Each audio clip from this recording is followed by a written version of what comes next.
Дараагийн хичээлийн сэдэв бол ханшийн чарт гэж юу вэ? Тэгээ мөн чартын ямар төрлүүд байдаг талаар тэр дундаа одоо Японы лааны шинжилгээг арилжаанд хэрхэн ашигладаг талаар ерөнхий ойлголтуудыг танилцуулга бэлдсэн байна. За тэгээд ханшийн чарт гэдэг маань одоо үнэлж болох бүх зүйл дээр харах боломжтой. Тэгээ үнийн тэмдэглэгээ гэж ойлгож болно. Одоо жишээлбэл энд талхны өдөр өдрийн үнийг тэмдэглэсэн гэж үзвэл өнөөдөр одоо 1500 төгрөг байсан талх маргааш 1600 төгрөг болж өслөө.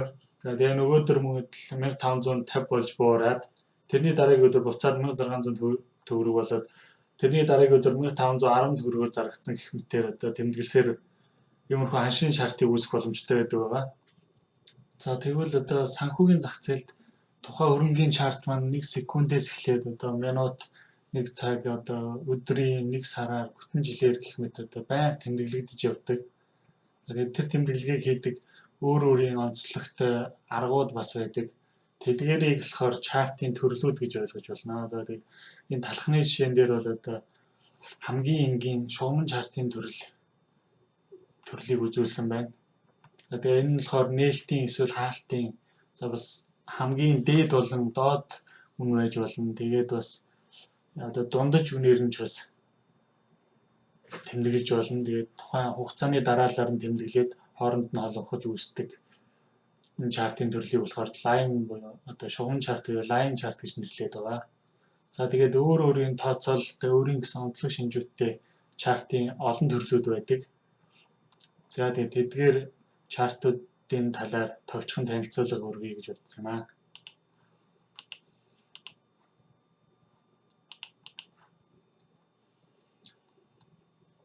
За энэ дундаас одоо хамгийн бас ихээр ашиглагддаг түгээмэл төрлүүд гэвэл одоо энд харагдж байгаа лайн буюу одоо шугам буюу лайн чартын төрөл байна. За бас одоо бар чарт гэж байгаа. Бар чарт гэдэг нь болохоор одоо лайн чартаас юугаараа даваа тал тавих гэвэл нээлтийн ханш, хаалтын ханш тэгээ бас хамгийн дээд болон доод үнийг харуулж чаддгаар онцлогтой байгаа. За тэгээд ингээд босоо зураасны одоо хоёр талын хөндлөн зураас нээлт хаалтын ханшийг илэрхийлдэг байгаа. За энэ зүүн талын илүү гарсан эвдээ зураасаар болохоор нээлтийн ханшийг, за тэгээ баруун талын илүү гарсан болохоор хаалтын ханшийг тэмдэглэдэг байгаа. Мэдээж одоо босоо зураас нь болохоор ханш нээгдснээс одоо хаагдах хүртэл арилжигдсан хамгийн дээд болон доод үнийг илэрхийлдэг байгаа. За тэрний дараагаар болохоор хамгийн ихээр ашиглагддаг candlestick буюу Японы лааны төрөл гэж байгаа. Ерөнхийдөө харахад одоо лата төстэй болохоор лайн чарт гэж нэрлсэн гэдэг. Тэгээд харуулж байгаа мэдээллүүд нь бол бар чарттай адилхан нээлт хаалт болон дээд доод үнийг харуулдаг байгаа. За тэгээд энэ чартын төрлийн талаар одоо илүү дэлгэрэнгүй тайлбарлах болохоор дараагийн чартын төрлийг одоо товчхон танилцуулъя. За дараагийнх нь мөн адил Японоос гаралтай Heikin Ashi чарт гэж байгаа. За тэгээ лайн чартнаас сүүлд дэлгэрсэн ч гэсэн одоо нэлийн түгээмэл ашигладаг төрөл байгаа. Тэгээд энэ чартын төрөл нь бус чартын төрлүүдээс бас арай өөрөөр тооцоологддог. Тооцооллын одоо гол зорилго нь гэх юм бол ерөнхийдөө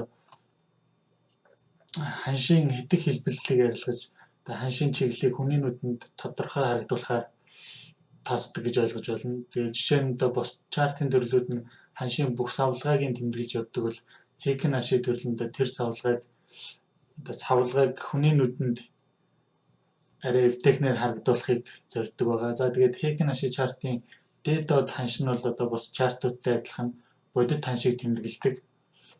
Харин тухайн лааны нээлтийн ханш нь болохоор одоо өмнөх лааныхаа нээлт хаалтын ханшны дунджаар нэгддэг байгаа.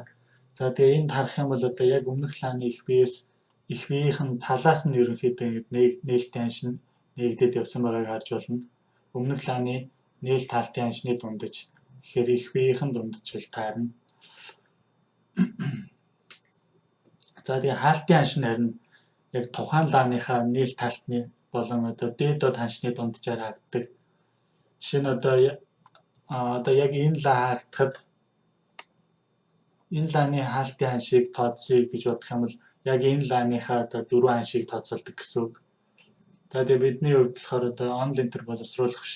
нэг тооцоол хийгээд авах шаардлагагүй. Зүгээр онцлог шинжүүдийг нь судлаад арилжаандаа зөв ашиглах нь чухал байхаа гэж бодож байна. За тэгээ Япон лааны талаар дэлгэрэнгүй тайлбарлая.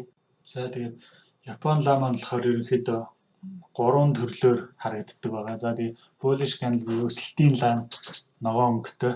За өнгө нь өөр байж болох ч гэсэн ерөнхийдөө өсөлтийн ногооноор уналтыг улаанаар тэмдэглэсэн байгаа. За тэгээ хоёр дахь нь болохоор Doji la буюу бийгүй нээлт таалтын аншин адилхан ийм лаг Doji candle гэж нэрлэж байгаа. За тэгээ Bearish candle буюу уналтын лаан болохоор нээлтийн аншин хаалтын аншнаас өндөр. Энэ нь болохоор ерөнхийдөө үнэтэй ханш нэгтгэхэд үнэтэй байсан юмны үнэн унаад хямдхан зарагдж байна гэсэн үг. Харин өсөлтийн candle нь болохоор нээлт ханш нэгтгэхэд хямдхан байсан юм үнэн өсөд ханш харагдахад үнэтэй зарагдж байна гэсэн үг байгаа. За тэгээ мэдээж candle болгон high low цэгүүдтэй байгаа. Дээд болон доод цэгүүд. За тэгээд Япон лаа маань одоо иймэрхүү лааны хэлбэртэй. За тэгээ дээд доод цэгүүдийг харуулж байгаа энэ хэсгийг болохоор weak гэж нэрлэдэг байгаа. За тэгээ бас заримдаа shadow одоо сүүдэр тэгээ монголоор болохоор ерөнхийдөө лааны сүүл гэж нэрлэдэг. Тэгээ лааны утас гэж янз янзаар бас нэрлэдэг байгаа. За тэгээ ерөнхийдөө лаа маань болохоор иймэрхүү 3 хэлбэрээр ажиглагдаг.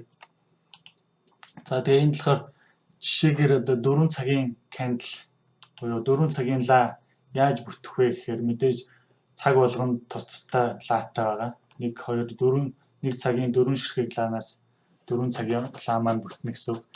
За тэгэхээр энэ болохоор ерөнхий бүтэх үйл явцын зүгээр энгийнээр тайлбарлах гэж харуулсан байгаа. Ерөнхийд за тэгээ эхлээд болохоор эхний цагийн лаа маань болохоор low цэг буюу доотлын одоо сүүлийг үүсгээд жоохон доошоо унаад тэгээ их бие үүсгээд high цэг хүртлээ өсөөд тэгээ буцаад close буюу хаалтын үнээр одоо ийм хэлбэрийн лаг үүсгэж болно.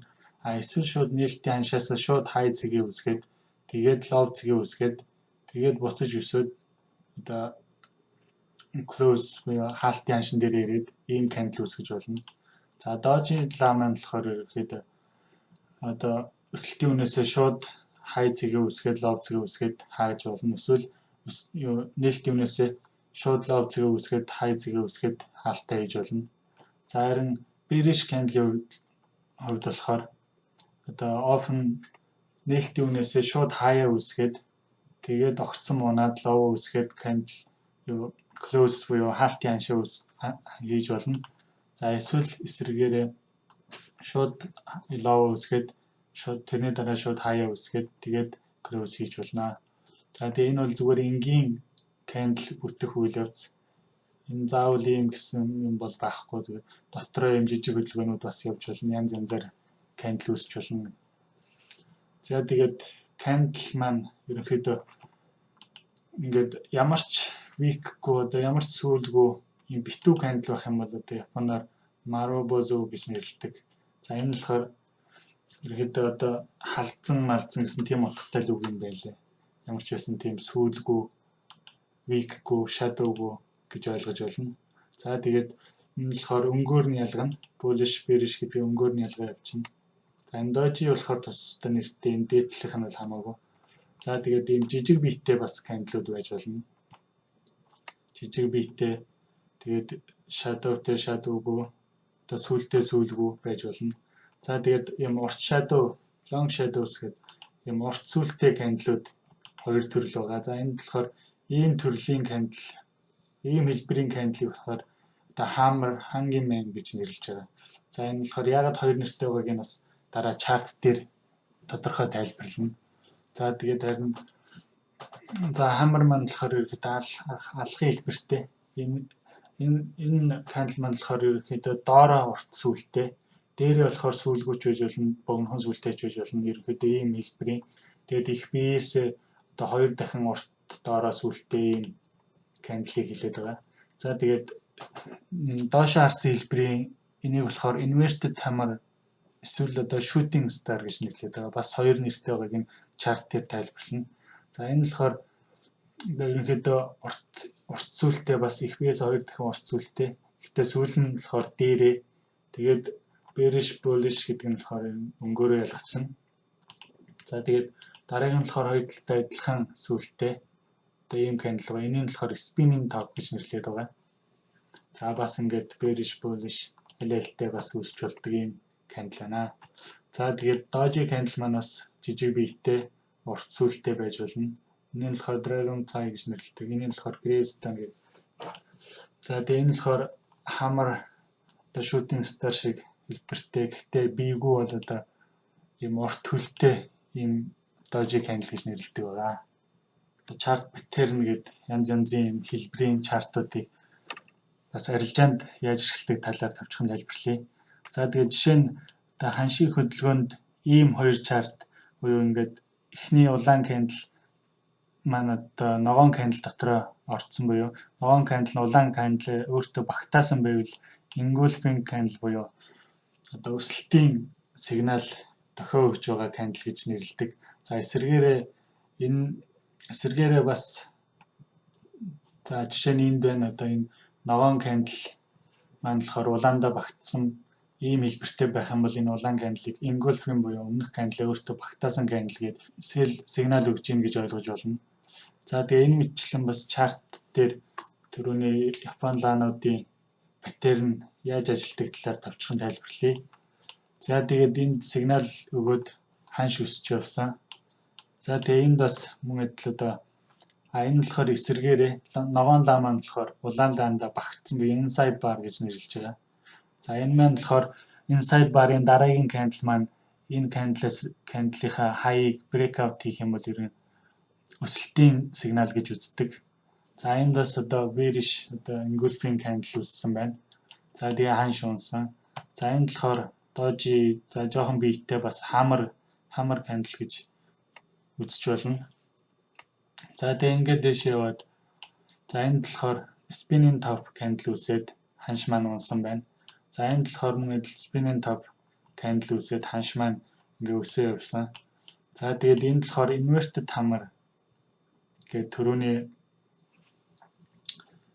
нэршлүүд маань ер нь гарч ирж байна. За тэгээд энд бас spinning top candle үүсээд унаад за энд болохоор engulfing candle буюу багтаасан лаа гарсан байна. За тэгээд ханш өссөн. За тэгээд энэ их том өсөлтийн дараагаар энд болохоор engulfing буюу багтаасан candle маань 3 дарааллаад гарч ирсэн байна. За тийм учраас ханш болгоосаа унах нь тодорхой ерөнхийдөө. За тэгээд тэрний дараагаар одоо hammer candle энд үүссэн байна. За тэгээ ханш өсөөд энд болохоор shooting star буюу одоо монголоор харуулж буюу гэж нэрлэдэг. Гэхдээ ерөнхийдөө англиар нэрлэвчвэл баг амар байт юм даа.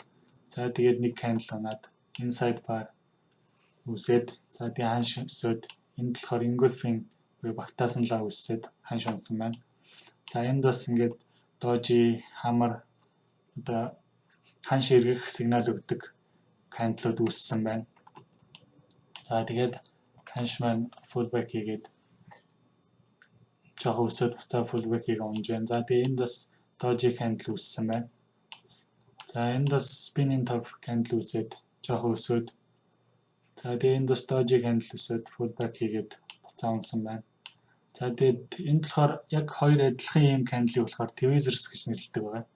За tweezers гэдэг маань болохоор энэ бол одоо daily candle болохоор 2 өдрийн chart маань яг адилхан ингээд ногоон улаан гарсан гэсэн үг. За тэгээд энийг хэрвээ 2 өдрийн chart болгоод 2 өдрийн chart-ыг одоо 1 өдрийн chart-ыг нийлүүлээд 2 өдрийн нэг candle болгоод харах юм бол энэ маань ерөнхийдөө одоо doji candle үүснэ гэсэн үг. Одоо түрүүн гарсан одоо gravestone гэдэг team candle үүснэ гэсэн үг. Энэ маань болохоор ингээд дээрээ урт сүлтэй doji candle маань гэдэг бол ерөнхийдөө уналтын сигнал гэж ойлгож болно. За тэгээд доороо урт сүлтэй candle-ууд маань болохоор ерөнхийдөө өсөлтийн сигнал гэж ойлгож болно. За тэгээд урт candle урт сүл гэдэг маань ерөнхийдөө ханш болохоор энэ хүртэл унсан ч буцаад энэ ханш дээрээс одоо buyers буюу худалдаа авагчд их байгаа учраас буцаад өссөн байна. Тийм учраас дахиад өсч болно гэсэн одоо тийм сигнал гэж ойлгож болно. Харин дээрээ урт сүлтэй candle-уудыг болохоор ханш энэ хүртэл өссөн ч одоо энэс дэше худалдаа авагчд байхгүй. Харин зарж байгаа хүмүүс их байгаа болохоор ханш энэс дэше өсч чадахгүй өмж байна. Тийм учраас буцаад унана гэсэн одоо сигнал гэж ойлгож болно. За тэгээд энэ spinning top тэгээд бас hammer үсээд буцаад ханш үсэж байна. За тэгээд энд shooting star үсээд буцаад ханш унаад энд одоо shooting star 2 удаа үсээд бас ханш унсан. За түрүүний одоо энэ ийм хэлбэртэй candle-ыг hangman тэгээд бас hammer гэж нэрлэдэг гэж хэлсэн. Тэгээд учир нь юу вэ гэхээр одоо өсөлтийн трендийн одоо байрлалаас хамаардаг байгаа. Өсөлтийн трендийн төгсгөлд байна уу, уналтын трендийн төгсгөлд байна уу гэдэг. За тэгээ уналтын трендийн төгсгөлд ийм хэлбэртэй candle үүсэх юм бол hammer гэж нэрлэдэг байгаа. За тэгээд өсөлтийн трендийн төгсгөлд одоо ийм hammer candle үүсэх юм бол энийг hangman гэж нэрлэдэг байгаа. За тэгээ энэ нь болохоор өсөлтийн трендийн төгсгөлд байх юм бол уналтын сигнал, харин уналтын трендийн төгсгөлд байх юм бол өсөлтийн сигнал гэж ойлгож байна. За тэгээд цаашаа ингээ явах юм бол одоо энд engulfing тэгээд doji candle үүссэн байна. Бас engulfing candle ингээд ийм одоо сигналын candle болгон дээр ерөнхийдөө ингээ ханш дээшээ доошоо хэлбэлцсэн байгааг харж болно. За тэгээд engulfing candle үсээд ханш жоохон унсан. Энд бас engulfing candle үсээд үргэлжлээ унсан гэх мэтчлэн. За тэгээд энд engulfing candle үсээд ханш буцаад унсан. За энд бас engulfing candle үсээд жоохон унсан. За тэгээд энд бас spinning top үсээд унсан. За энэ болохоор inverted hammer болон shooting star гэдэг. За энэ бас мөн адил одоо уналтын трендийн төгсгөл байна уу, өсөлтийн трендийн төгсгөл байна уу гэдгээс хамаарат арай өөр нэртэй. За ийм хэлбэртэй candle-ийг болохоор өсөлтийн трендийн төгсгөлд таарах юм бол shooting star гэж нэрлээд, уналтын трендийн төгсгөлд таарах юм бол inverted hammer гэж нэрлэдэг байгаа. За тэгээд энд shooting star. За энд spinning top доороо урт одоо сүултээ болохоор өсөлтийн сигнал өгнө. Энд бас spinning top өсөлтийн сигнал өгнө. За гэх мэтчлэн candle ингэж ашиглаж болж байна. За мөн Heikin-Ashi chart дээр болохоор за бас doji candle болон ийм inside bar candle-ууд их сайн сигнал өгч чаддаг байгаа. За эндээс харах юм бол одоо энэ жишээ нь inside bar үсээд доошоо унсан байна. Энд болохоор бас ингэж явж байгаа. За энэ арай inside bar үсээгөө. Энд бас inside bar doji үсээд ханш иргсэн. Энд бас inside bar үсээд ханш унсан. Энэ болохоор hammer candle үсээд ханш өссөн. За энд бас inside bar үсээд ханш унсан. Энд бас inside bar үсээд ханш өссөн гэх мэтчлэн. Ингэж одоо арилжааны шийдвэртэй ашиглаж болдог байх нэ сигналын candle-уудыг. За тэгээд бас нэмээд бас хаана юун дээр бас ашиглаж болох вэ гэдгийг бас нэг халтханд дурдъя гэж бодлоо. За тэгээд энд нэг хэдэн support resistance level буюу шал тааз эсэргүүцэл дэмжлэгийн бүс нэмсэн. За энэ бүсүүдээс одоо энэ сигналын candle маань яаж сигнал өгч байгааг бас харж болно. За иймэрхүү бүсүүд дээр болон одоо тийм чухал левелүүд дээр ерөнхийдөө ийм сигналын candle гарвал одоо эсрэг эргэх маш том сигнал болдог байгаа. Жишээ нь энд ихэд унсан байна. За энэ левел дээрээс бас ингээ унсан байна. За тэгээ энэ болохоор нэлээд том support level дээрээс маш олон сигнал өгсөн болохоор ерөнхийдөө ингээ том өсөлт ирсэн гэж ойлгож байна. За гэх мэтчлэн ийм левелүүд дээр бас сигналын candle-уудаа сайн харддаг байх хэрэгтэй. За баярлалаа.